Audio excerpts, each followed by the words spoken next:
The water element is connected to a core emotion, and that emotion is fear. Not fear of a specific situation, but fear of life in general.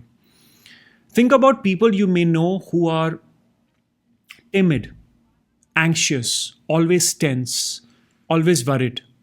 They don't trust life. They don't trust themselves. They don't trust the flow of the universe. On the other hand, people who trust in a higher power, who surrender, who believes that challenges are temporary, tend to have stronger water energy. By the way, if this kind of holistic knowledge interests you, I teach these foundational ideas in the EOB system inside my holistic nutrition coach certification. And because you're part of this YouTube community, level 1, the Muladhara level, is completely free. So if you want access, just tell me in the comments why holistic knowledge interests you and we'll send you the link. And winter is actually the best season to strengthen the water element because the water energy is naturally more receptive at this time. So if you follow these practices for just 28 days, just one lunar cycle, you should begin to feel a difference, not only physically but emotionally. Fear and insecurity will reduce and qualities like courage, resilience and trust begins to rise. Namaste. Let me start with a simple question.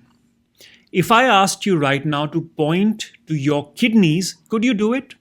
Most people can't, and that's very surprising, isn't it? We spend hours scrolling through social media, absorbing news, entertainment, drama, argument, negativity. Yet when it comes to actually learning about our own body, the very thing that keeps us alive, we avoid it. So if you're watching this video right now, I want you to know that I'm genuinely proud of you. Honestly, you are choosing to learn something meaningful, something that can improve you physically, emotionally, and even spiritually. So in this video and in the next one, I'm going to share some important information about your urinary system and the kidneys and how to keep them strong for life. The information builds gradually, so try not to skip. And if you find yourself getting distracted, you can watch it at 1.5 times the speed. So let's get started. When we think of organs, the heart usually gets all the attention, then the liver, then the lungs. But the kidneys, most people only pay attention to them when something has already gone wrong. Yet these two small organs quietly filter approximately 190 liters of blood every single day. They remove waste, toxins, and excess water, and they do it silently in the background. Now, one thing that makes my approach different from other health experts is that I don't like giving surface level advice. I won't just tell you to drink some magical tea and call it a day. I want you to understand the deeper connection between your thoughts, your emotions, and your physical body. And to explain this clearly, I often use the 5-element framework that I have created. So I've spoken about the other elements in the earlier videos, and now we have reached the water element. And in this framework, the kidneys are the yin organ and the urinary bladder is the yang partner. And here's where it gets interesting. The water element is connected to a core emotion, and that emotion is fear. Not fear of a specific situation, but fear of life in general. Think about people you may know who are timid, anxious, always tense, always worried. They don't trust life. They don't trust themselves. They don't trust the flow of the universe. On the other hand, people who trust in a higher power, who surrender, who believes that challenges are temporary, tend to have stronger water energy. The belief is something I also learned deeply through Vipassana meditation through a concept called anicca. Anicca means everything in life is impermanent. Good times, bad times, everything comes and goes like waves in the ocean. So, this mindset, this inner resilience, strengthens the water element. And when the water element is strong, the kidneys and the urinary system reflect that strength.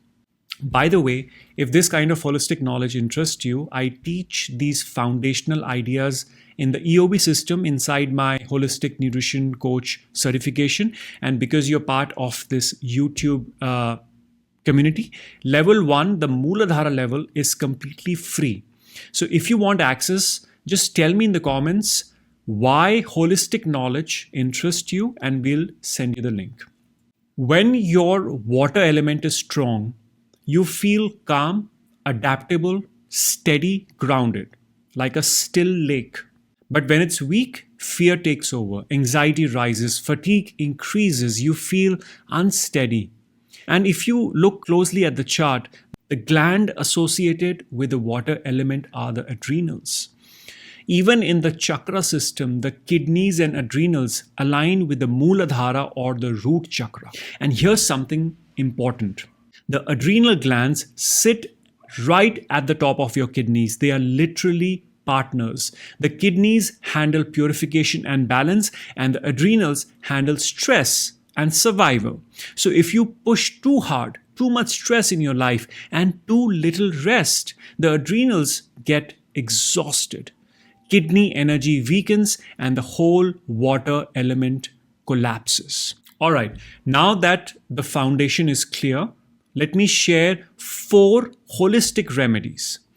These are simple, practical, and powerful when done consistently. And winter is actually the best season to strengthen the water element because the water energy is naturally more receptive at this time. So if you follow these practices for just 28 days, just one lunar cycle, you should begin to feel a difference, not only physically but emotionally. Fear and insecurity will reduce, and qualities like courage, resilience, and trust begins to rise. The first principle is very simple: hydration. I can't tell how many fitness enthusiasts I know who tend to do a lot of things right, like figuring out their protein intake, regular workouts, take supplements, and so forth. But when it comes to drinking enough water, they falter. Folks, your kidneys are filters, and filters only work when there is enough flow. So, my strongest recommendation is to start your morning with water. At least 250 ml should be good enough. As soon as you wake up in the morning, sip slowly. Warm water is great. Lemon or honey is optional. What matters is starting your day with hydration. Then try to drink water steadily throughout the day. Not too much at once, not too little. A simple guideline is 1 liter for every 20 kilogram of body weight. But always listen to your body. Your urine, in fact, tells the truth. So pale yellow color of your urine is ideal. Dark yellow means dehydration. Completely colorless urine, that is white, usually means low B vitamins. So hydration is not just about drinking more, it's about drinking the right amount. Okay. Holistic remedy number 2. Include the following specific nutrients and herbs. So as you can see from the 5-element chart, if you want to strengthen the water element, focus on nutrient-dense foods rich in vitamin C, vitamin D, vitamin K2, magnesium, zinc, omega-3s, and of course the family of B vitamins. Alongside nutrients, herbs and adaptogens can also be powerful allies.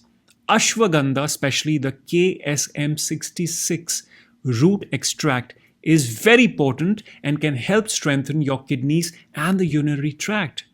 Ginseng, Korean or Siberian, is another strong option.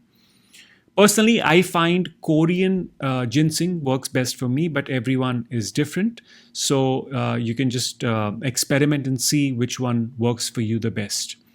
Now, before I move on to the next remedy, let me just say a few words about protein intake, because this may sound somewhat controversial.